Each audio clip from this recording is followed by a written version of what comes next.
So please, by next week, sabi ko nga kailangan, kasi isa sa mga natutunan namin is sustainability. Minsan po, pag tayo ay nagpa-pot bless, may mga iba, they sacrifice their time to prepare for the food. No? At yun nga po, hindi siya ganun kadali i-sustain. So we decided na mag-BYD na lang. Ay, BYB pala. BYD next Sunday to bring your own baon. No, to bring your baon. Kahit a little bit lang kasi tayo pag inisip mong baon para bang ang gusto nyo piyesta eh. Hindi naman po ganun ang pagkain lalo na pag tanghali. Just a little bit of food, okay na yun. Di ba? Pag sobrang busog ka, nakakaantok po yun. So, hinay-hinay lang. Praise God, birthday pala ni Brother Wine.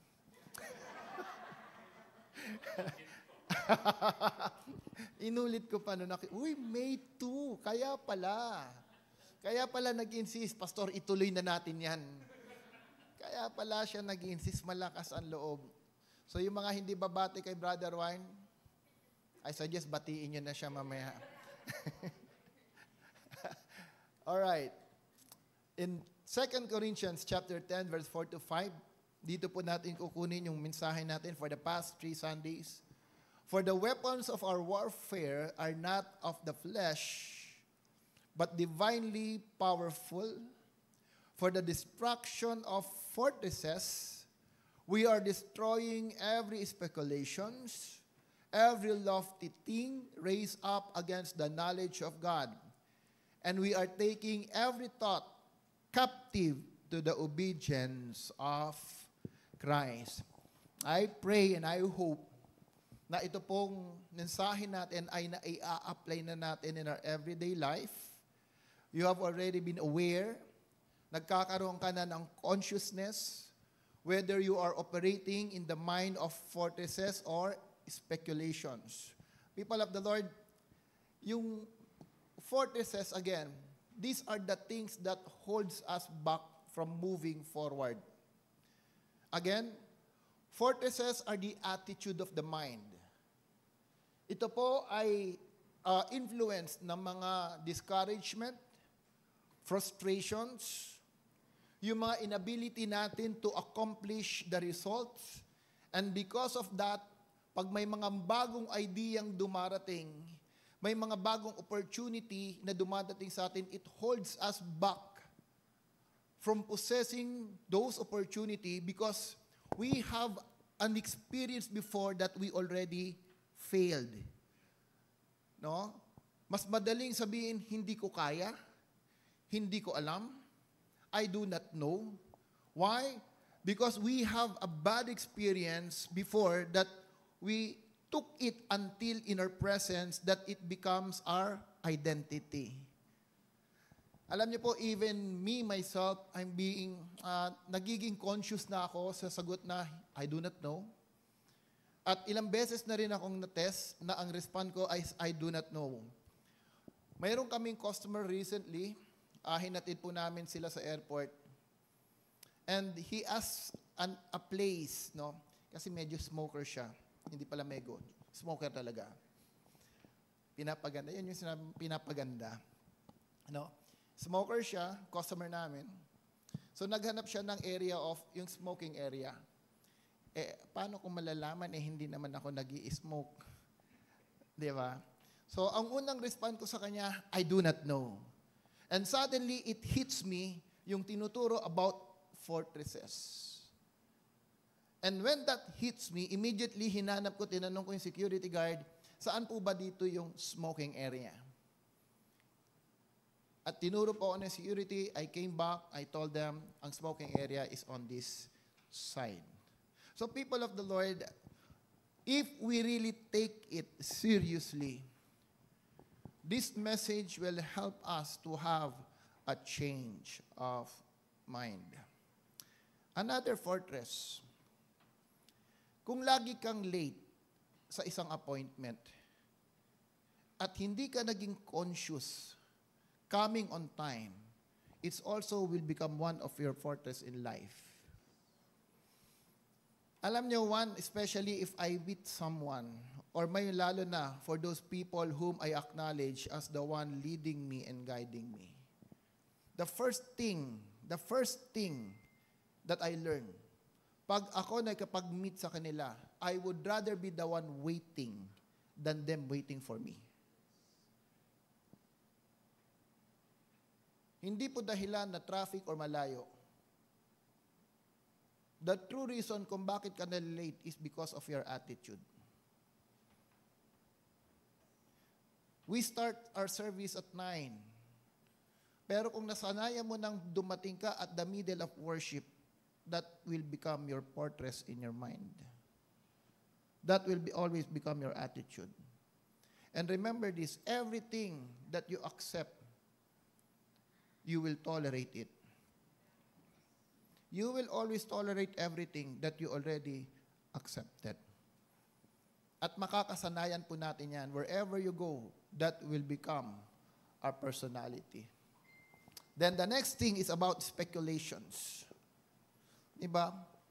Kung lagi kang late, di mag-adjust ka ng 1 oras. Kung ang 1 oras hindi pa rin kaya, di mag-adjust ka ng 2 oras. That's the only thing that you can do. Okay? Nag-jogging kami for 5 days. And I realized recently, mas bumigat ako kaysa sa gumaan. Ouch. Nung nakikipag-usap kami dun sa aming customer, from 90 kilos, he become 72 kilos nang hindi po siya nag-e-exercise. Ay na, may pag-asa pa. Alam mo, ang sabi lang niya, hindi siya kumakain sa umaga, ang pagkain lang niya tanghali, ay na mahirap.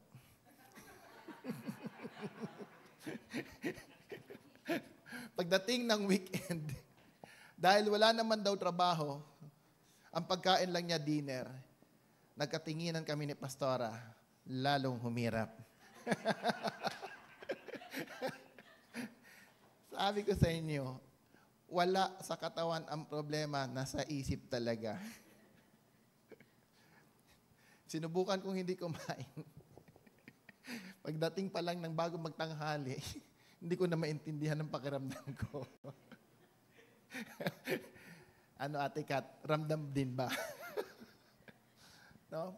So, hindi ganong kadali, no, to change the mind. So, don't ever expect that what you received 3 Sundays ago, ito ay nagagawa mo na. People of the Lord, it's not about the learning. Listen. Hindi ito tungkol sa iyong natutunan. Your learning is meaningless. Knowledge is meaningless unless you know how to obey and act on it. Understand? All right. How about speculations? Yan ang pinag-usapan namin nung Monday. Ang daming speculations sa buhay natin. Maybe, baka. Speculation is something to deal with principles that has no foundation. Wala siyang pundasyon na matibay. It always depends on, baka kasi, ang hirap kasi, baka galit siya sa akin, baka masaktan siya sa akin. No? It is based on a half-truth statement. No, sabi nga ni Ate Princess kanina, yung friend niya naging speculative na siya ay, yung kanyang temper, yung kanyang control, self-control is masyadong mahaba. But inside of her, alam niyang that statement is speculative because she knows na pagdating sa kanyang relatives, sa kanyang family, iba ang kanyang attitude. So people of the Lord, there are things in your mind that we have to address. No, hindi porke nahawakan mo, you can immediately conclude na yung hinawakan mo is the way that you thought it is. The object na hinawakan mo, yun na nga yun. Okay? So, to be honest, I'm so blessed to be part of APIS.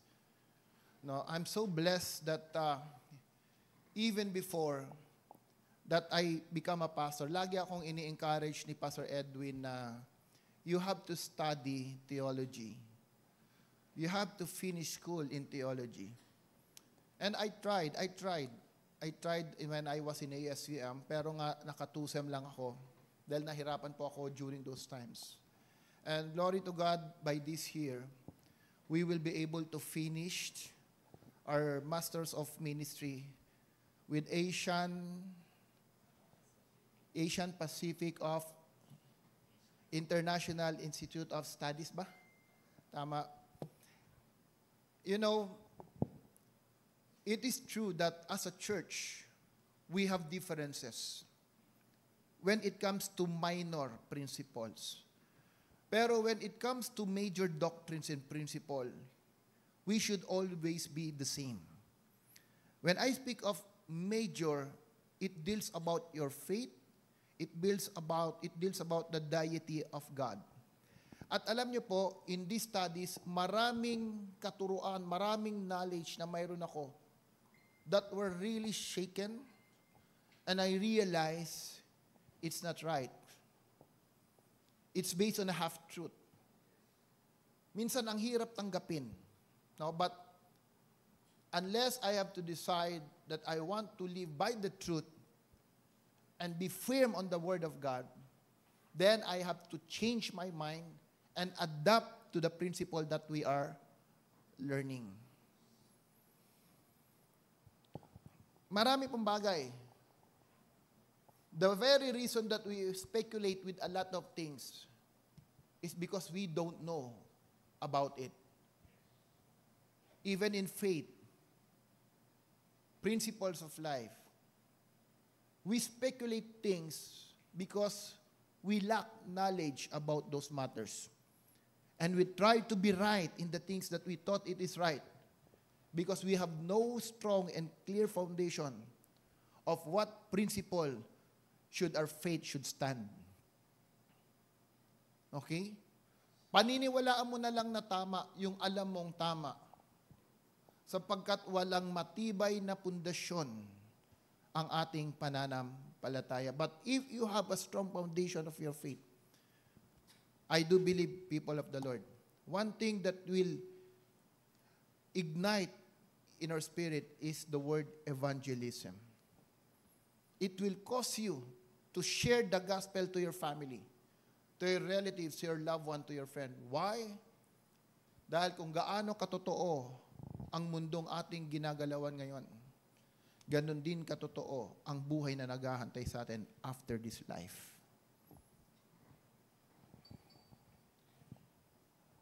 Now, let's go about lofty things. Okay? So, fortresses, these are caused by the discouragement, frustrations that hold us from moving forward. Speculations, this is based on half-truth without strong foundations. No?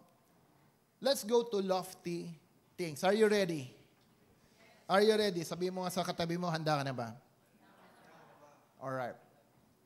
Before I start with the lofty things, may I share with you one of my experience when I was in a manufacturing company. Sa manufacturing company po, mayroon kami mga tinatawag na molding machine or mga trim and form equipment. Malalaki yan. Ang molding machine po namin is siguro ganito kalapad at kasing laki ng lampas tao ang height. At yun ay may mga die press na tinatawag na solid stainless mga steel na ang kanyang lapad ay siguro mga more than 1 dangkal. Ganyan kalapad yon. So, ilalagay mo doon yung molding compound, then it will press the molding compound. Same like mga plastic injection. Iko-compress niya, may heat po yun. Tapos, yun ay magfo-form nung tinatawag nating integrated circuit, yung encapsulated, yung kulay itim. Alam niyo integrated circuit, yung IC, yung may mga paang ganon. Yan. So, iko-compress niya yan. So, mayroong pressure yon. Ilang PSI, Brother Wayne? 120 PSI. Mga ilang kilos yon.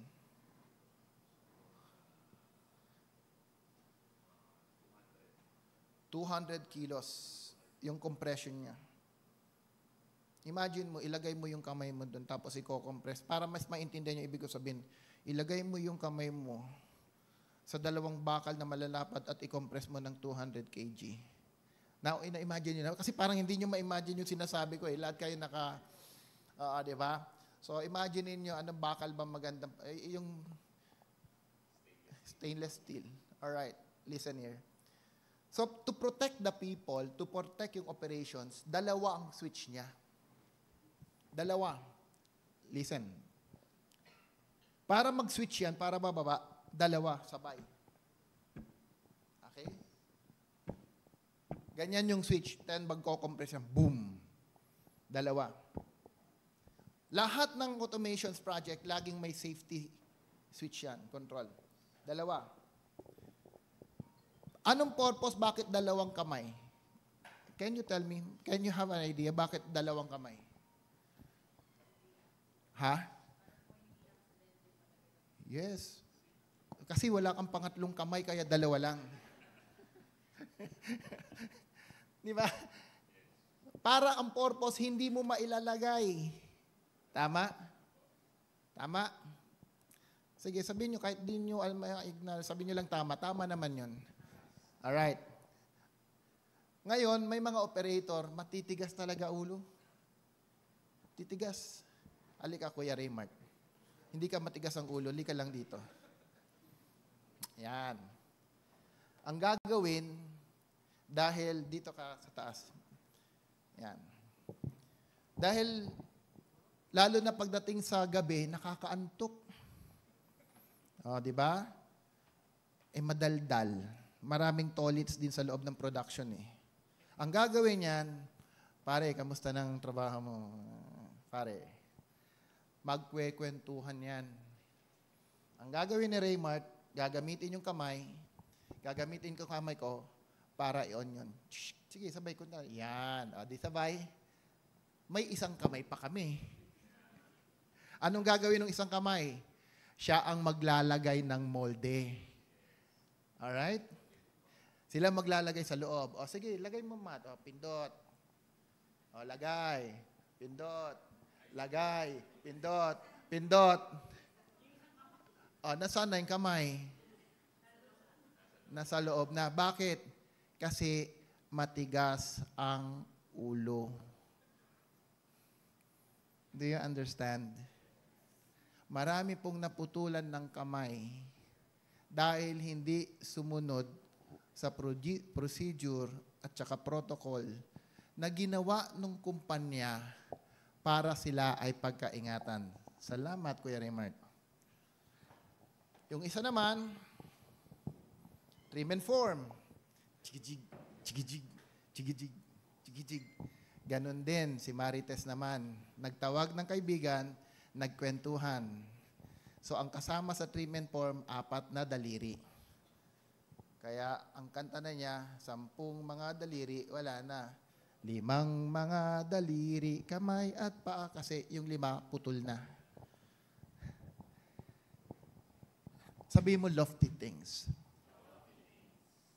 God has given you the Bible for us to be protected. God has given us His Word to protect you. The Lord provided us principles of life so that we can live how to live life accordingly. Pero human nature, we are influenced by sin.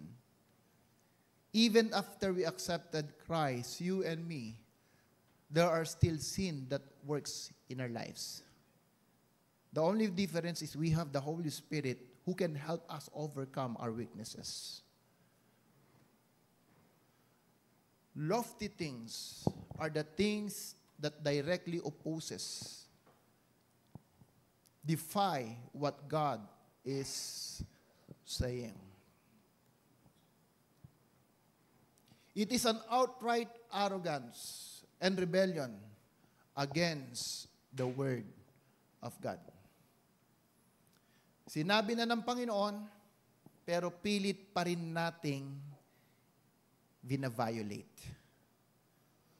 That's why Hosea 4:6 says, my people are destroyed not because of the devil, not because of temptations. The Bible is very clear when it says, my people are destroyed because lack of knowledge. That's why people of the Lord, people of God Himself protected His Word 2,000 years ago until now, so that we can have a manual to read and understand God's design for us in order for us to be protected. Pero what is the reality? How many of us, ilan ba sa atin talagang do you dig deep and read the Word of God? Ilan sa atin ang talagang nagbabasa and really seek who God is based on His Word? Mas madalas, we consume our time in the things of the world. Akala natin, okay lang hindi magsimba every Sunday. Alam ko na yung Diyos, alam ko na ang tinuturo. You are wrong. You are mistaken. You are mistaken. Kung hindi mahalaga ang linggo, God will not allow His church to gather one day in a week. There should be no more Sabbath. But why you keep insisting yourself to be out every Sunday? Because of your lofty things in mind.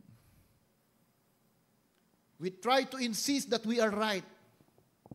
In spite, God is telling us, honor my Sabbath. Honor the gathering of my people. Why? Because your mind thinks it is the world who will enrich us. It is the marketplace where we can be able to obtain success in life. Alam niyo, meron akong isang patotoo, or meron akong I would like to share. Every principles in the world is right. Sabi ng Panginoon, may mga ibang, ano yan? Iba ang nagtanim, iba ang mag-harvest. Ibang kakain. Habang natutulog ka, ang Diyos ang nagpapalago ng mga itinanim mo. That is true. And I experience it. We experience it. Wala kang ginagawa, pero you are being blessed. Pero yung may iba, pagod na sa trabaho, gising na madaling araw, ang dami ng sakit, pero sa tingin parang tinitingin mo, wala pa rin. People of the Lord, you cannot measure your success based on the material things that you have. Do not say to me that you are successful because you have many houses. What is it for a man to gain the whole world and yet at the end loses his soul? Ano man ariin ng tao ang buong mundo, pero pagdating ng huli, ikawawala naman ito, ikakapahamak naman ito ng kanyang kaluluwa. But there are believers who think staying in the house is accepted by God. I'm telling you, you are wrong.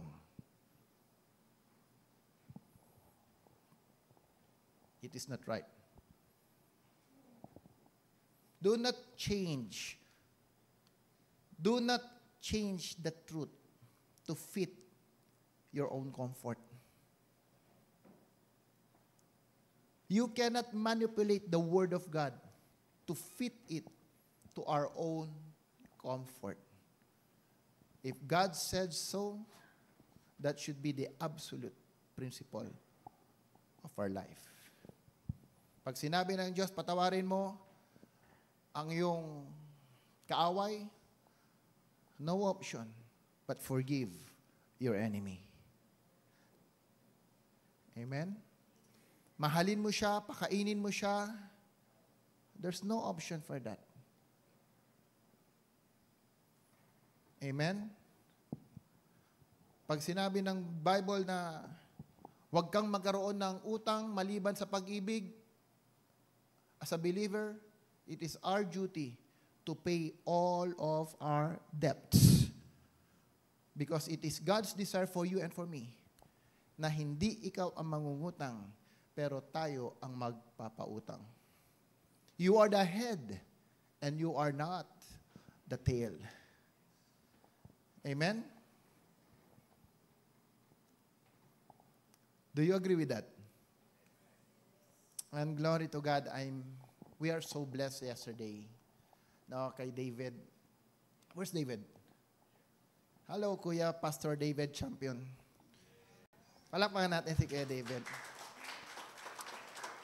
Last April 5, he competed in this tournament. Siya po yung nag-runner-up, first runner-up. This year, ayaw na niyang lumaban. Ayaw niyang lumaban dahil nung unang competition, birthday daw niya. Pangalawa, hindi namin alam. Yan, mainitin kasi ang ulo. During the qualifying, tinalo siya. So, hindi siya yung nakapasok. Pero praise God, nagbago po yung rulings. At sabi, kailangan pa magdagdag ng additional player. So, si Kuya David, siya po yung naging wild card. So, siya yung pinili ng coach. Again, nagpa-qualify sila, nanalo siya.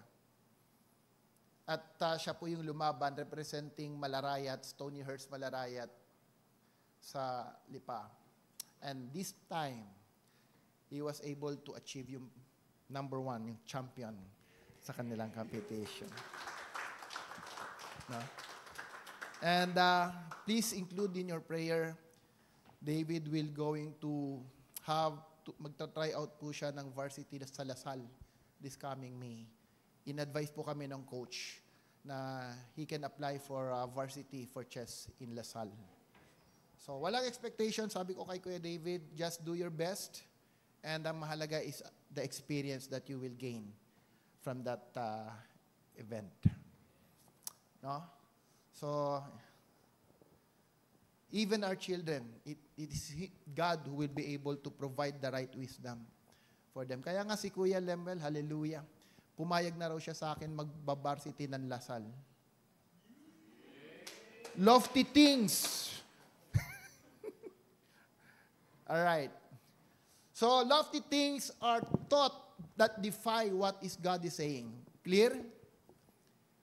Kaya nga po, people of the Lord, listen. Kung sa mga nagbabasa na ng salita ng Diyos, marami pa silang na-oppose. How much more sa mga taong hindi nagbabasa ng salita ng Diyos? Tell me. How can you say you are right? Paano mo sasabihin sa akin na ikaw ang tama kung in the first place, you never read the Word of God? Kung yung mga nagbabasa nga, marami nang na-oppose, marami nang na-violate. How much more those people who don't read the Word of God? Ang pagiging mananampalataya, hindi sinusukat sa haba ng panahon. Do not tell me you are 20 years Christians, you are more righteous than those who just become a Christians in 1 year. Christianity is not measured based on the number of years. True Christianity is measured on how faithful and fruitful you become in the kingdom of God. Amen? Hindi lang faithfulness, kundi yung fruitfulness ang tinitignan ng Diyos sa bawat mananampalataya. Can we read this? 1, 2, 3. Because the mind set on the flesh is hostile toward God. It does not subject itself to the law of God, for it is not even able to do so. See? The mind of the flesh, ang kaisipan daw ng laman, kaisipan ng tao. Ano ba Tagalog ng hostile? Hostile to God. It does not subject itself. Amen? Alam nyo, kahapon po, very observant kasi ako sa mga teenager. Hallelujah. May lumabas na dalawang teenager kahapon doon sa school. Siguro mga ano pa lang yun, mga high school. Pambihira na magkaakbay eh. Parang gusto kong bumaba at kurutin. Ang babata nyo pa, magkaakbay na kayo. Si Ate Ay na nga, hanggang ngayon, walang kaakbay. Alam niyo yun, ang babata pa. Ay, si Kuya nakatingin sa akin, no? Di ba, Tronat? Many young generations right now, they are living life that opposes the very law and the very command of God. And they think it is right. No, tapos manunood ka ngayon ng mga movie, mga tweetam, which allowed yung mga supposedly ina-idolize nila na magsama in spite, beyond the coverage of marriage. They're living a life of fornication, a life of sin. Why? Because they do not understand the Word of God. Alam nyo ang isang sign that we are living in the last age? Alam nyo po isang signs that we are living in the last age? People will accept even those that is opposing the Word of God. Magiging katanggap-tanggap ang kasalanan sa maraming mga tao. They will embrace sin and accept it as truth. Amen? Kaya nga maraming mananampalataya ngayon because of the pandemic, ano ang isang truth na kanilang tinanggap? Okay na lang hanggang live streaming kahit wala na sa church. Samantalang ang bahay katabi lang ng church. That is half truth. Again, look at this fruit fly. The devil is like a fruit fly. The devil is like a fruit fly. Alam niyo po ang fruit fly, dadapo yan sa isang prutas at mag-i-inject yan ng seed. Pag nag-inject ng seed ang fruit fly, hindi mo yan makikita dahil ang fruit fresh na fresh pa siya. Okay? Pero pag alis nung langaw, nung fruit fly, pag alis niya, yung seed nandudun na sa prutas. And you will realize after 3 days, unti-unting nabubulok yung bunga dahil yung seed na itinanim nagiging bulate sa loob. Tama? Nagiging bulate na and it destroys everything inside it. Now, yung prutas na yon, pag naitabi mo sa ibang prutas, what will happen? It will also infect other fruits around him. Pero wala na doon yung langaw. True or not? Pero yung bunga, unti-unti nang nalalanta, nabubulok, as well as those fruits that are around it. Okay? That's how the devil works. We thought that the enemy is always the devil, but the reality is, if we don't address that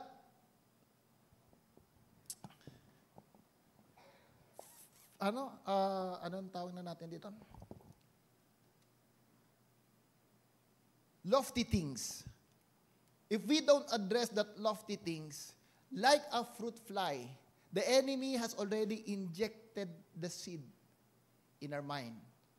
And the devil is no longer there, but the seed is in the mind. Amen? So you try to cast out demons, devil in the life of the person. But the reality, there's no more devil, but the devil is already in the mind of the person because of the seed. According to Dr. Jonathan David, when you intensify fasting, you intensify praying, and the seed is in the mind, you will also intensify that seed that is in your mind. True? Mapapabilis lang yung activation ng seed sa isipan mo. The only way for that seed to be arrested is embrace the incorruptible seed of the Word of God. Agree? True deliverance is not casting out the devil, but by taking every thought captive in the obedience of Christ. When Apostle Paul used the word captive, listen lang, sundan niyo muna ako.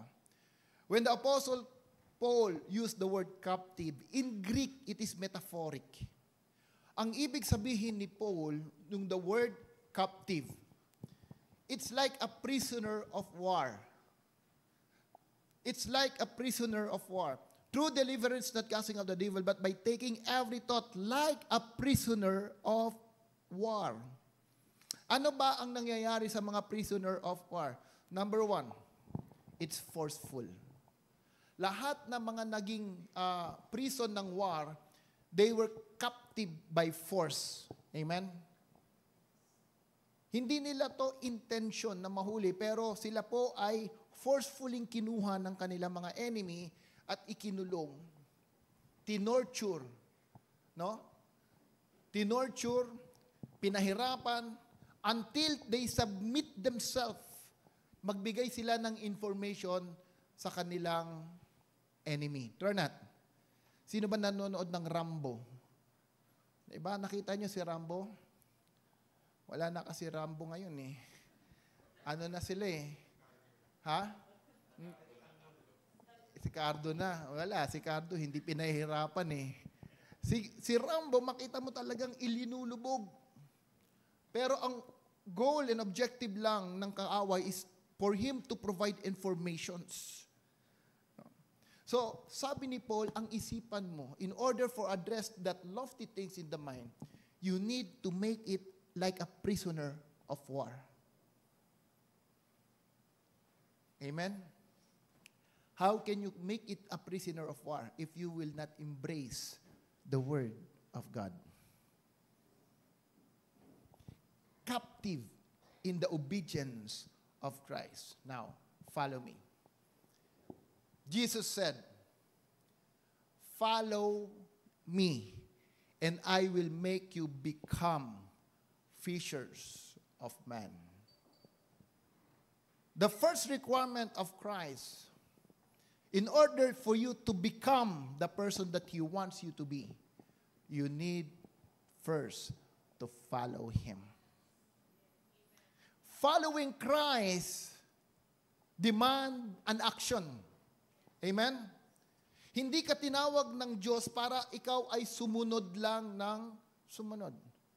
Christ asks us to follow Him because He wants you someday to become one of His evangelists, one of His vessels to influence others. He wants you to become a fisher of men. But He need to form you first. He need to mold you first so that you can influence others the way Christ is molding you. Amen? Paano na lang? Pastor, paano ako susunod kay Christ? Hindi ko nga siya nakikita. Paano ako susunod kay Christ kung word lang? That's why, anong sabi ng Panginoon? I will build my church. On this rock, I will build my church, and the gates of hate shall not prevail. Meaning, when you follow Christ, you will love His church. You will do the work of the kingdom through the church. Hindi ikaw yung darating, aalis. without any involvement and influence in the work of the kingdom. That's why spiritual maturity comes those who are accountable, responsible in the work of the church. Amen? Pakitanong mo nga sa katabi mo, anong ginagawa mo ngayon sa ating church?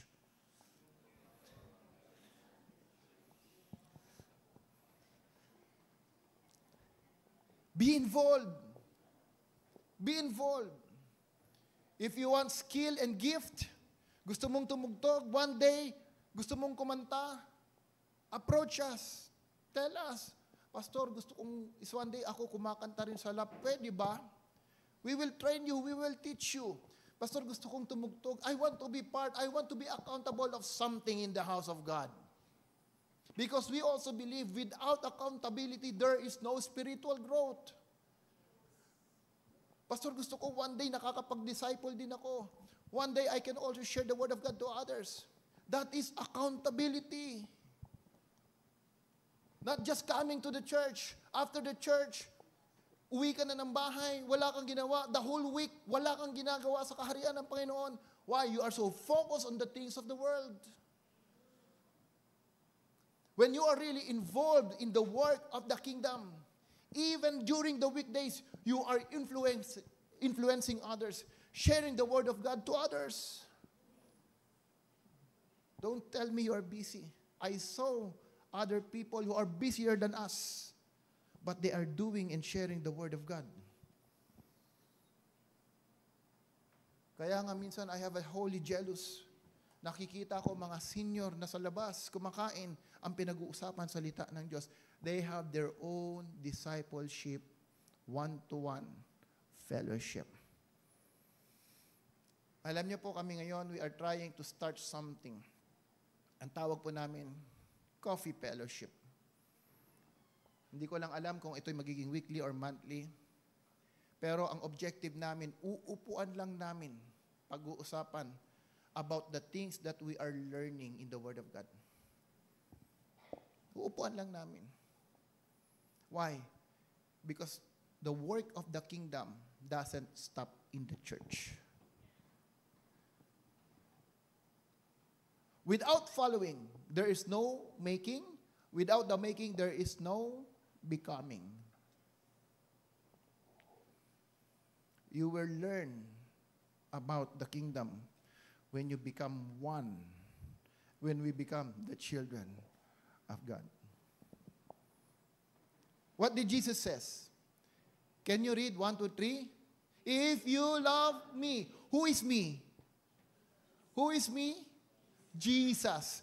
If you love me, what did he says? You will keep my command. You will love my words. You will read my words. Diba? Wag lang po natin sabihin, mahal ko naman ang Diyos. But you don't read His word. You don't follow His command. Pastor, ang hirap kasi. Sino nagsasabi na mahirap sundin ang salita ng Diyos? Can you raise your hands? Honestly. Sino nagsasabi mahirap sundin? Can you raise your hands? Ate Kat, thank you for your honesty. Who else? Kuya Sham. Bakit isa-isa? Ulitin ko na nga. Kayo, walang speculations. Sino nagsasabing mahirap sundin ang salita ng Diyos? Can you raise your hands? All right. Okay, thank you for your honesty. Ha? Tumas ba kayo? Hindi ko nakita eh. Tumas kayo. Pero anong sabi ng Diyos? Can we read?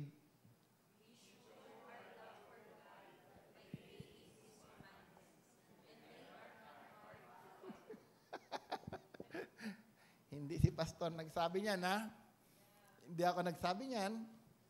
Okay. We show our love for God by obeying His, and they are not what? They are not what? They are not hard to follow. Bakit nahihirapan kang sundin? Bakit tayo nahihirapan? And it's okay. We are being honest about it. That's okay. You know why? Because of the mind.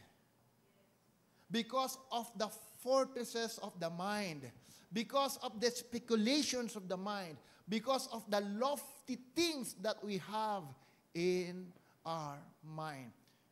Dahil po matagal na tayong na-mold, na-ihulma ng mundo na ating ginagalawan. Now, God is trying to form us, change us to be His own image. And that seed in your mind will always react to the truth that God is telling us. Amen? That's why we need to be conscious about it every day. Every day, the way we speak. Every day, the way we respond.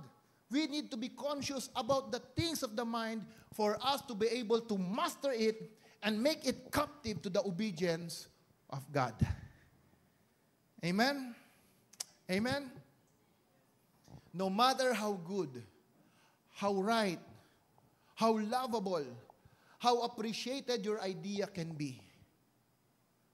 I repeat, no matter how good, how right, how lovable, how appreciated your idea can be, unless it is God's idea, it will not stand and it will never be right.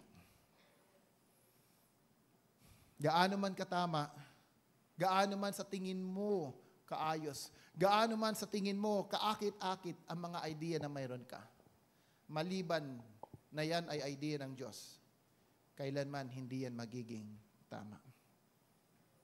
Go back to the Word. Read the Word. Study the Word of God. Obey the Word and apply it in your life. Knowledge of divine truth is meaningless. Knowledge of divine truth is meaningless without obedience and application. Can we read it together? 1, 2, 3. Knowledge.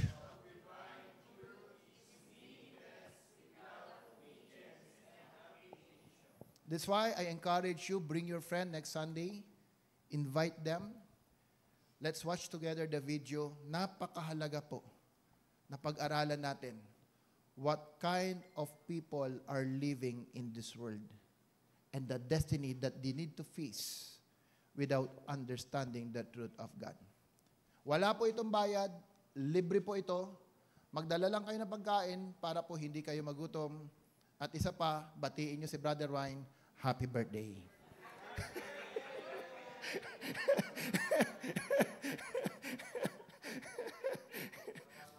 Hindi po to speculations. This is the truth.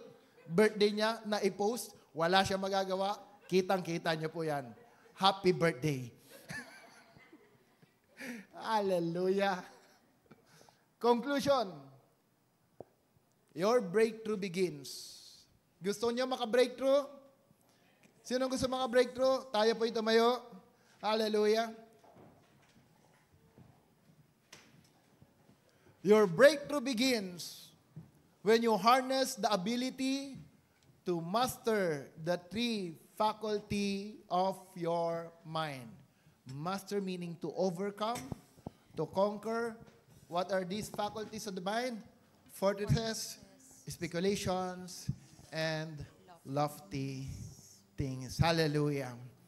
Ama namin, Panginoon, maraming salamat sa araw na ito, O God. I do believe, Panginoon Diyos, marami kang ipinakita sa amin.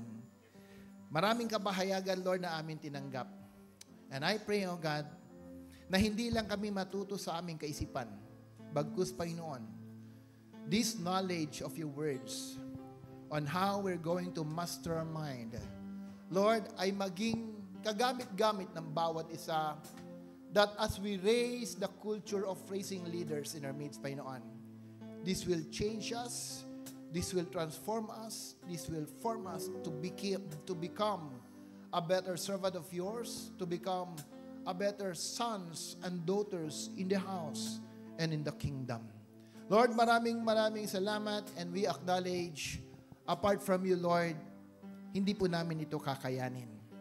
That's why, Lord, the Holy Spirit is with us right now. The Holy Spirit, Panginoon, is in us, O God, working in us and through us, that we will be able, Lord, to walk to your command without a burden. Lord, from here on, I pray na kagaya ng inyong salita, Lord, aming matututunan, aming maalala sa araw-araw, hindi pala mahirap sumunod sa iyong mga salita. It is your word, O God. It is true. It is life. Kaya lang kami nahihirapan sapagkat marami sa aming kaisipan ang matagal nang naitanim ng kaaway. Marami sa aming kaisipan, Panginoon, naging fortresses na upang kami makaabante at magawa ang nais mo sa aming buhay. That's why, O Father, I pray right now, God, arrest all these fortresses. Arrest those speculations. Arrest every lofty things in our minds, O God. And help us, O God, by the power of your Spirit, O Lord, to explicitly obey your words and your command. Maraming salamat, Panginoon, and I pray, God, that, Lord, starting this day, each and every one of us, magkaroon kami ng spirit of accountability in your church. Spirit of accountability, Panginoon, to disciple others, to influence others, Panginoon Diyos. Because this is what you want for us, that we become fishers of men. Maraming salamat, Panginoon Diyos. And once again, God, ikaw lang ang mapapurihan sa aming kalagitnaan. Sambahin ka, luwalatiin ka, aming Diyos ang masalangit, O God. At patuloy dalangin ko ng bawat isa, patuloy mong gabayan, pangunahan ang aming mga buhay, pagpalain ang bawat gawa ng aming mga kamay, Panginoon Diyos. At maranasan namin ang isang buhay ng iyong kahiraan na siyang nag-uumapaw sa bawat isa sa amin. Salamat, Panginoon, maging sa mga nanonood sa kanilang mga tahanan. Sa araw na ito, Panginoon, I pray, Father God, bless them and keep them, O God. Let's all raise our hands to the Lord. May the Lord God bless you and keep you. May the face of our Father in heaven shine upon you and give you peace. May the Lord lift up His countenance to you. May the grace of our Lord Jesus Christ, the love of the Father, and the communion of the Holy Spirit be with you all. And this I pray in the name of the Father and of the Son and the Holy Spirit. Amen, amen, and amen. God bless, people of the Lord. Jesus loves you.